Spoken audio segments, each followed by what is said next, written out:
Thank you to the following sponsors for this video you are about to watch.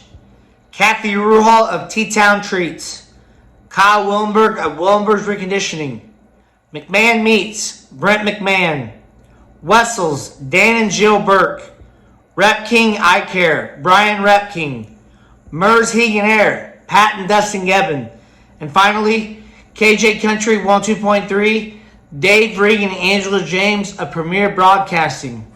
Hi guys, I am Kathy Ruhal, the owner of Tea and Top of the Streets. We serve ice cream and snow cones here, but we just want to give a huge shout out to the boys high school baseball team.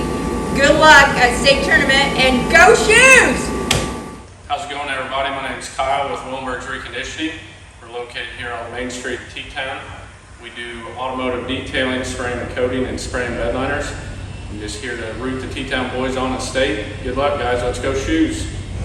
Hi, this is Brent at McMahon Meats. Just want to wish all the area teams good luck. Stop by McMahon Meats today. We have fresh cuts of beef, pork, chicken, and fish. We also have pork burgers and a wide variety of flavored hamburgers. We also have a wide variety of flavored bratwurst. For that easy meal, we have ready-to-eat pulled pork, pulled chicken, and pulled beef. Here at McMahon Meats, you can order online. Just go to McMahonMeats.com and place your order. And then you can use our convenient drive-up window to pick your order up. McMahon Meats, where quality and convenience meet tradition.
team to X-ray.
Finals in athletes everywhere.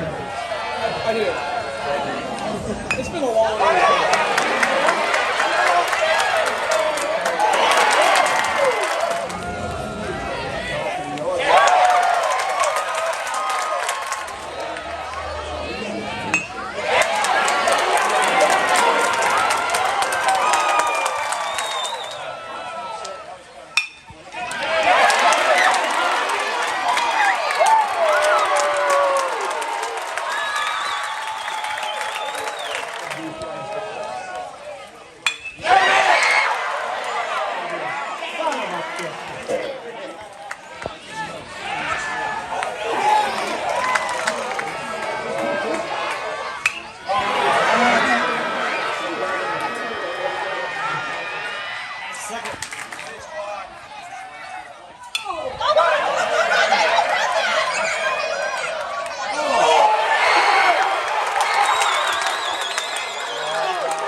Mine's not stopping.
Thank you very much for all the effort and all the time and all the dedication.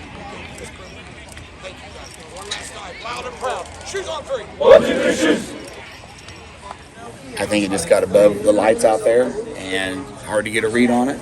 And like I was telling them there, it isn't easy. Anybody that's played outfield at night knows that ball gets above those lights. Trying to read off of it, it's tough to read. So it's a play that everybody he wishes he can make, but it's just like any other play that happened earlier. If we didn't,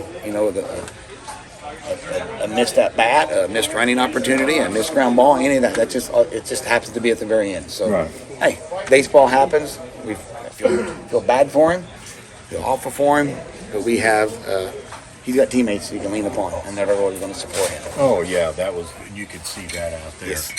Innings, We had our opportunities. You're 0 for 6. Every inning you had man in scoring position. Were they how were they pitching you? Did you just miss hitting some good pitches? Were they pitching you tough in there? I just think we just missed some opportunities.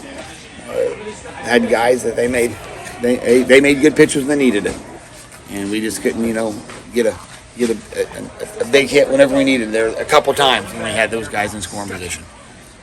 Gavin pitched an exceptional game. I mean, he just bared down whenever he needed to in the big moments. Yes, he did. I thought Gavin did a fantastic job. He did what we asked of him to do. Go out there and give us a shot. Not disappointed in any of his effort. He gave a great effort. It just fell short. Baseball happened. That's what we've been on the other end of it, saying, hey, we've had a couple games that we were able to benefit from a miscue. Well, it just happened to go the other way. We'll still hold our heads high. Second place in state is nothing to be ashamed of. First fly ball last inning looked like he had trouble seeing it, and then the second one, and you know how sports is, it can be slow motion sometimes, kind of watching it. Are you nervous in that situation after what had just happened the previous play? You can never be for sure here at the end, and so every fly ball you're kind of hoping, and you're making sure they get under it, and so no, I wasn't saying I was dead nervous. I've been confident in Coop all year, but anytime it's in the first inning, the first game we're playing, I'm like, all right, come on, let's get under this, all right. So no, it's just any other fly ball that was going through. I just didn't hope it was going to fall through like that. Keep your head up. Keep your head. Baseball, when you enter the Coliseum to battle, you're putting everything out there on the line, and you're saying, I'm not afraid to make that mistakes. Thanks, gentlemen. Yes, sir, Coach. You're saying I'm not afraid to go out there and make that mistake in front of a bunch of people. Yeah. So you give a kid, you give him a pat on the back and say, hey, thanks for going out there and trying that in the state championship game. You tell him, hey, that's part of the don't be afraid to fail. Yeah. And you get out there and give your best effort, and whatever happens like that. Yes, he's going to want to look back and catch that ball, but man, he stepped out in the Coliseum and battled in front of everybody. When I first walked up here, you were talking about just not getting enough timely hits. I mean, I think you had runners in scoring position every inning. That's what Steve had said. We had runners in scoring position about every inning out there. You think you said 10 stranded runners? You left 10 runners. You left 10 runners. The only inning you didn't have runners on was the 7th. Okay. Oh, that's right. That was a one. Yep. 1-2. And we're going to. That's once again. That's hoping. Yeah. Every fly ball, you hope, get under that. Every ground ball, hey, you make your step, you get your footwork right, make a good throw. Every one of those, you're on that. Well, every time we got runners in scoring position, you're going, man, let's get a couple in here. So all games are what ifs. That's right. That's why this game is great. That's why people come back, because it's that challenge that it's tough. And like I said, you go out and you put yourself in those situations and say, hey, I'm not afraid to get out here and battle. I'm not afraid of the mistake I'm going to make. When you guys got the rundown from third to home, kind of talk about the missed opportunity there. I think you did end up taking the lead that inning, but you could have had a few more. Yeah. And that would have just loaded the bases. We still would have needed somebody to get a big hit. We don't know if that's like a what ifs. That's like a lot of what ifs. But a ball in the infield there. I think just trying to be aggressive, man. How do you tell somebody not be aggressive all the time? And he just was a little over aggressive on that, and thinking maybe if the throw goes over. Thanks for your time. Thank you. If the ball goes over, it's going to look great, and he's going to score from first base on that. Yeah, the kid's hustling. Just once again, another baseball play happened, but it just so happened that the guy made a catch. He stopped the ball, and then you're caught in no man's land on that. So. I thought when the middle of the order type of guys were up in those positions, Did you feel? I thought that they were really pounding the inside. They were it was evident whenever they hit a couple of us, Right, come right. in on us. But, I think they were just trying to pound it in on the plate on our guys, and they was able to get us out. And I thought Nick Barrel at his last at bat up. He hit Oh, yeah, he line hit it drive on the right, nose. right Yeah, on the buttons. yeah. Just have to be right at him. Talk about Aiden as a 9-hitter. I mean, he's one of the more underappreciated 9-hitters you've ever had. I mean, he could almost be a leadoff hitter because he's so quick, but he has such a good IQ for the plate. For a sophomore, he did great. He was another leadoff. That's why you put him down there. So he's able to get that lineup turned over and be on base. He's going to be the future top of the lineup type of guy. Talk a little bit more about Gavin and his outing tonight. What did you think he was doing well? They are a very good hitting team, and to say we're going to no-hit them was going to be tough to do. So Gavin went out and battled, just as I've seen him do all year in both sports. So maybe he gave us a shot. I just have a question. You guys are so good all year, and obviously, tough loss in the championship. What's kind of the message to your team after this game? Be proud of what you've done. And as I was saying earlier, the message is they weren't afraid to go out and put it all on the line in front of everybody. And whatever happens, happens. And that's, there's life right there happening. You could not go out. I don't want to come out and be put in a pressure situation. They chose to do that all year. They came out, played this sport that makes you fail a lot of the time, and they weren't afraid to go out there and do that. So the message is, keep grinding, gentlemen. So they're like a fearless team this year. They are a fearless team, and that's what we appreciate out of them. So we'll tell the next generation to, hey, have that same work ethic. Don't be afraid to fail. What do you have to say about your seniors, Coach? They are as advertised whenever they first come in as freshmen. When people said, hey, you're going to like this senior class. Hard workers, and you're going to really like them. They're going to mesh well with you, and it's spot on. Great group of young men that we are going to miss dearly, that set a standard here, just like a lot of other previous classes have done. I guess you can say they set a standard, and they've carried on the standard that's been here for many years that says we come out, we work hard, we play for our community, and we give our best effort, and they continue to do that. And everything that they're a part of, look at the success that this school has had, and a lot of the sports, and you're going to see some type of a senior on those successes, and starting from the fall, going to the winter, going to the spring, and you're not just looking at the sports that we're out here right now. I mean, right. You look at, soccer had some success this fall. Golf had guys go to state. Tennis had guys go to state. You have very few of the sports at T-Town this year that didn't do well. Guys give a great effort. People set standards, and you get the right people in there with a good work ethic. They get the right opportunity and have that success.